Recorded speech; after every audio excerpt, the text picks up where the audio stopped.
Meus caros, muito boa tarde, sejam bem-vindos finalmente, né, ao nosso canal Estação da Leitura, que eu havia prometido. E finalmente agora foi possível eu fazer essa gravação. Bom, antes de mais nada, antes de começar o meu comentário, eu queria fazer uma homenagem a esta mulher tão extraordinária que faz parte da vida de cada um de nós. Essa mulher que veio do nada e se tornou uma grande diva, uma grande estrela. Ela é um ícone, não apenas do México, mas por que não dizer da América Latina? Por que não dizer do mundo? Essa menina tolinha, ingênua, que um dia se tornou uma grande mulher, uma grande dama. Teve que vencer várias resistências familiares porque conheceu um boy e aí teve que vencer algumas dificuldades. Por exemplo, a família dele foi difícil, mas ela venceu.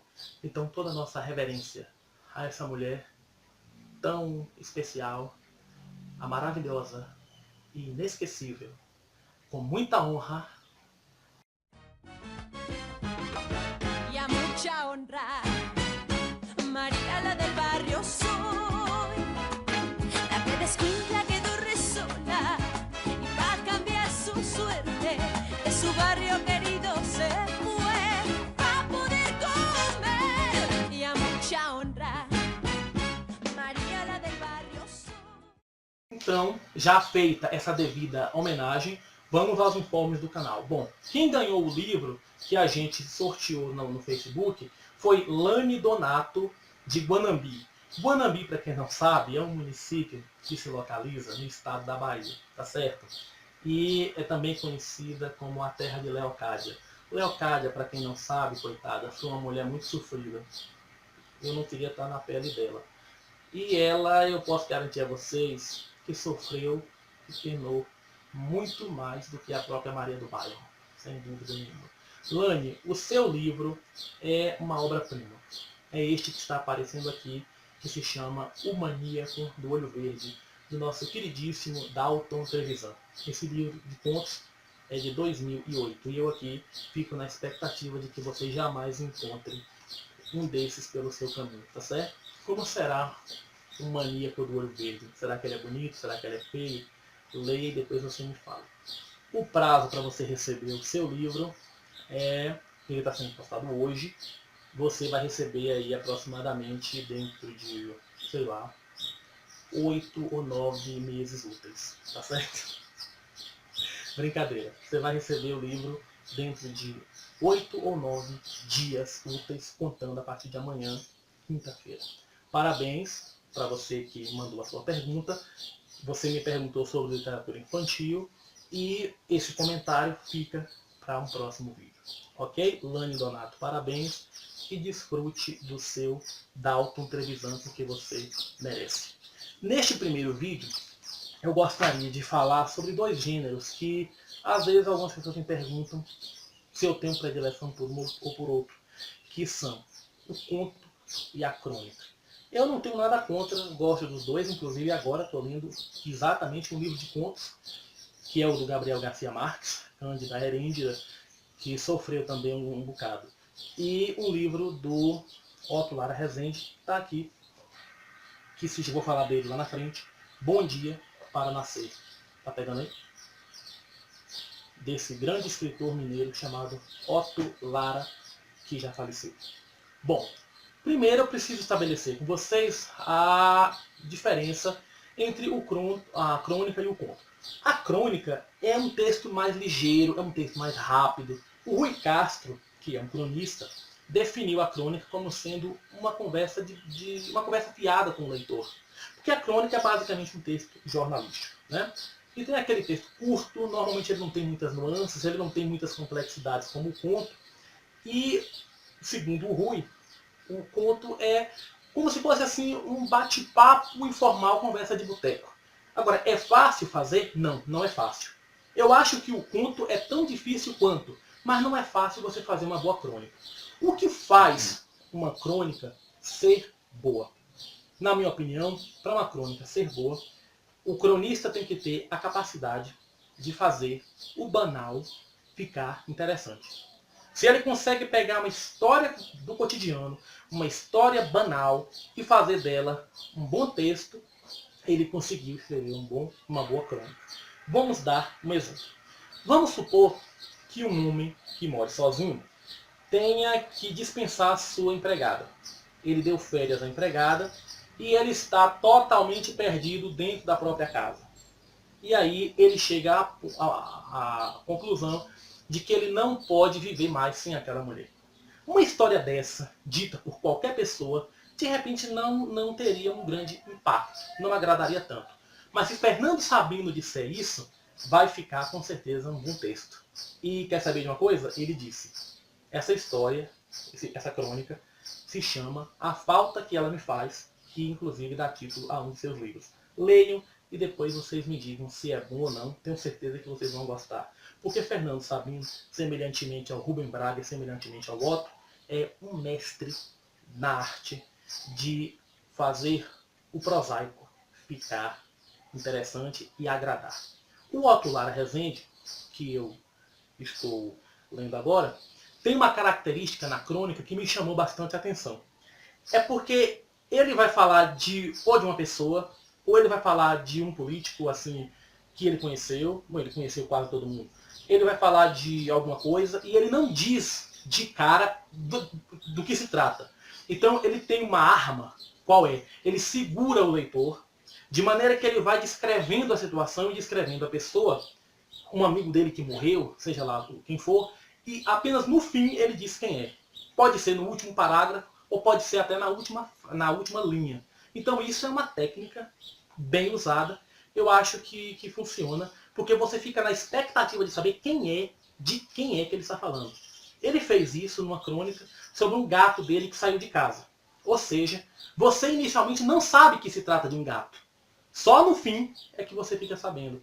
Ou seja, você sai da crônica, essa conversa ligeira, essa conversa informal, essa conversa rápida, você sai gratificado da história. Uma outra coisa que me chama a atenção na crônica é porque, sendo mais uma conversa informal, é fácil? Não é muito fácil, não.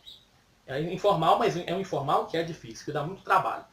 Agora, a literatura, eu percebo, no conto também, mas na crônica com muito mais nitidez, não se pauta por, sendo uma conversa de rua, de boteco, ela não se pauta, por exemplo, por normas ou regras. Exemplo, numa das crônicas do Otto, ele diz sobre uma certa pessoa, ele fala assim, eu estou dizendo a verdade verdadeira. Isso é verdade verdadeira, a gente fala no dia a dia. E isso não é um defeito na literatura.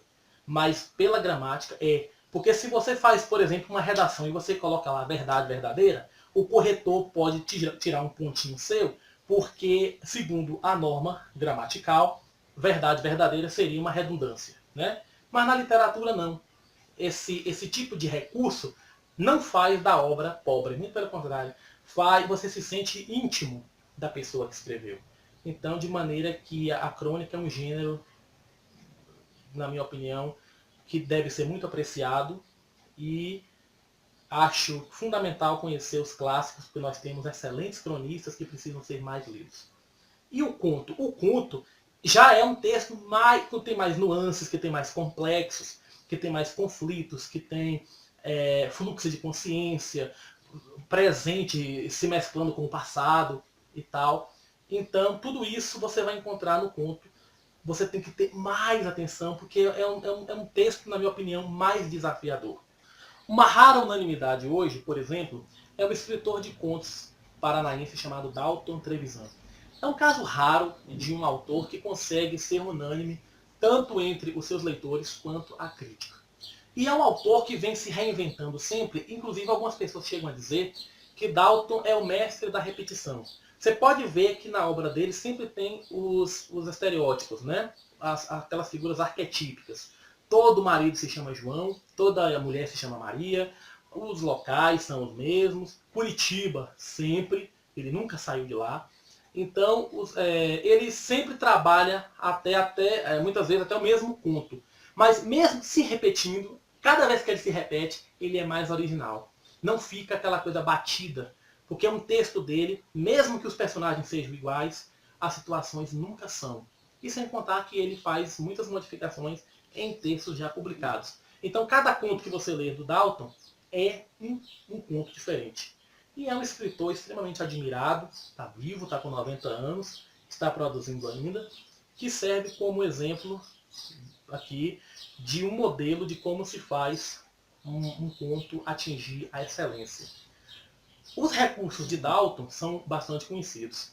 O senso comum diz que é um escritor que cada vez mais está escrevendo de maneira mais sintética, está escrevendo mais de maneira mais curta, está cada vez mais diminuindo as palavras, dizendo muito com o mínimo possível de palavras.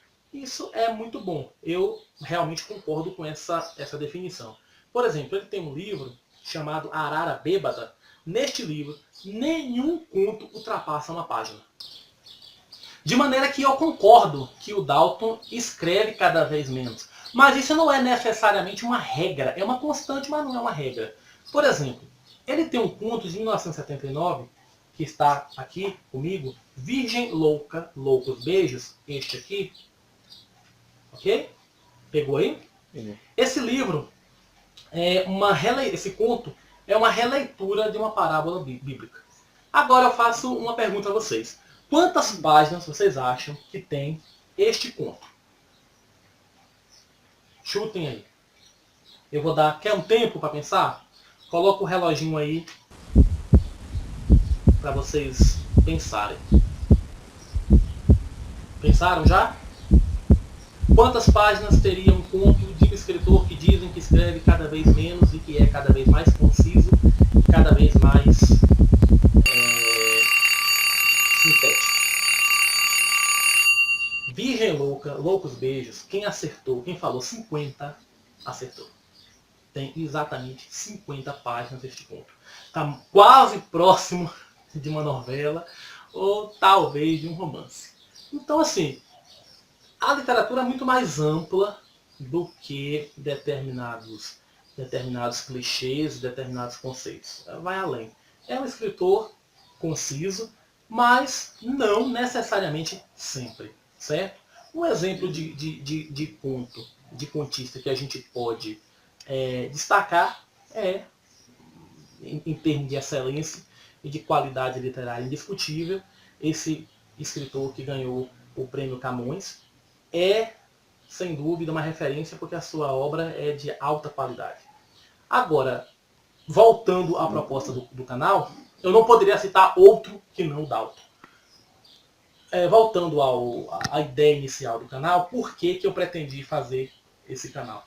Porque a literatura, para mim, me dá um imenso prazer e uma grande satisfação. Ler, para mim, é uma atividade muito prazerosa. Até por conta do meu trabalho, que me obriga a ler o máximo possível de coisas. Tudo que cai em minhas mãos, eu tenho que ler. Mas mesmo que não precisasse, para mim, me dá muito prazer. Eu leria, como eu sempre li, até de graça. Né? Então, por exemplo, tem pessoas que se distraem de uma forma. Tem pessoas que gostam de ler capítulo de novela. Tem pessoas que gostam de ler, sei lá, receita de bolo. Tem pessoas que gostam de ler sobre fazer palavra cruzada. Eu não gosto muito. Tem pessoas que gostam de ler o horóscopo. Né? A propósito, eu sou libriano, com ascendente em Sagitário, e hoje o dia parece que não está muito favorável. Brincadeira. Então, assim, cada pessoa lê aquilo que se satisfaz de uma forma. A minha é lindo. E se for uma literatura de qualidade, uma literatura boa, eu, obviamente, não abro mão. Até porque eu sou especializado em literatura. Então, para mim, é muito prazeroso e satisfatório ler e falar de livros, de autores. O canal, só para encerrar, ele se inspira, não é uma cópia. Nós nos inspiramos em dois canais literários. Eu gosto bastante de ver no YouTube os canais de literatura e de livros. Dois me chamaram particularmente a atenção. Um é o da bibliotecária Claire Scorzi. E o outro é da professora Tatiana Feltrin. Agora, dos dois canais, eu gosto, com todo respeito à Tatiana, eu gosto muito da Claire. Acho que a própria Tatiana admira a Claire. Sabe por quê? Porque a Claire, ela é uma bibliotecária. Ou seja, ela tem um contato com os livros em tempo integral.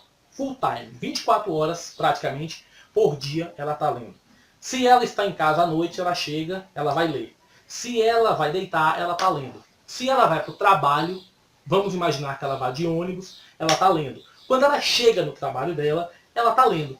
Então, quando ela volta do trabalho, ela está lendo. Então, ela é uma apaixonada por livros. Não apenas pelo conteúdo, pela literatura, mas pelo próprio livro, pelo próprio volume, sabe? Que ela vai guardando, ela tem muito cuidado, ela vai colocando capa e tudo. Então, ela trata os livros de uma forma bastante carinhosa e foi isso que me atraiu, além de sua enorme cultura e uma leitora apaixonada que serve de estímulo para todos nós que somos apaixonados por livros e por literatura.